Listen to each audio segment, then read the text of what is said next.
ஹர ஹர நம பார்வதி பதயே ஹர ஹர மகாதேவா. இப்போ நம்ம பஸ்மஸ்நான விதியை பற்றி பார்க்க போகிறோம். பஸ்மஸ்நான விதிக்கு முன்னாடி ஏன் பஸ்மஸ்நானம் பண்ணணும், பஸ்மஸ்நானம் எப்போ பண்ணணும் அப்படிங்கிறத பற்றி பார்ப்போம்.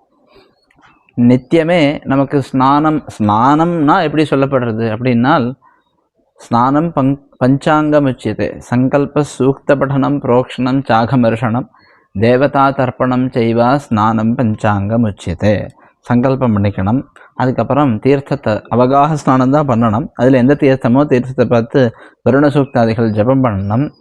புரோக்ஷணம், அதுக்கப்புறம் சில மந்திரங்கள்னால கங்கை அதில் ஆவாகனம் பண்ணி புரோக்ஷணம் பண்ணிக்கணும். அதுக்கப்புறம் உள்ளுக்குள்ளேயே முழுகி மனசுனால தியானம் பண்ணிட்டு பிராணாயாமத்தினால ஒரு மந்திரம் சொல்லணும், அதற்கு அகமர்ஷனம்னு பேர்.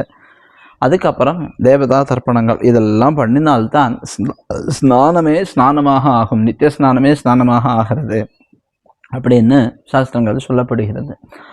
ஒருவேளை அப்படி ஸ்நானமே பண்ணுறதுக்கான ஒரு சந்தர்ப்பம் நமக்கு ஏற்பட்டாலும் அந்த ஸ்நானம் கிரகஸ்தர்களுக்கு திகாலமும், பிரம்மச்சாரி வனஸ்தர்கள் யதிகளுக்கு திரிகாலமும் ஸ்நானமானது விதிக்கப்படுகிறது.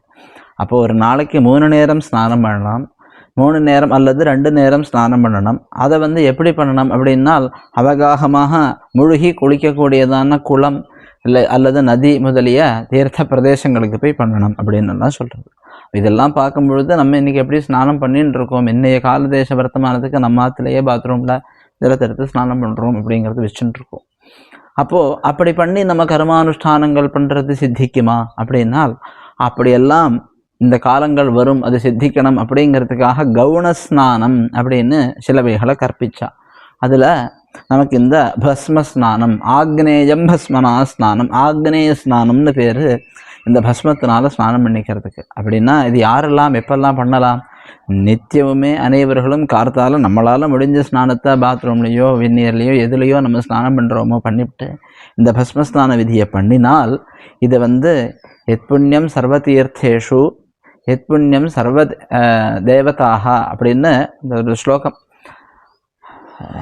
அனைத்து தீர்த்தங்களுக்கும் போய் ஸ்நானம் பண்ணினால் என்ன புண்ணியம் லபிக்குமோ, அனைத்து யஜ்ஞங்களும் பண்ணினால் என்ன புண்ணியம் லபிக்குமோ, அந்த புண்ணியமானது விபூதி தாரணம் பண்ணினால் அதனோட கோட்டி குணமாக லபிக்கும் அப்படின்னு நம்மளுடைய சாஸ்திரங்கள் கூறப்படுகிறது.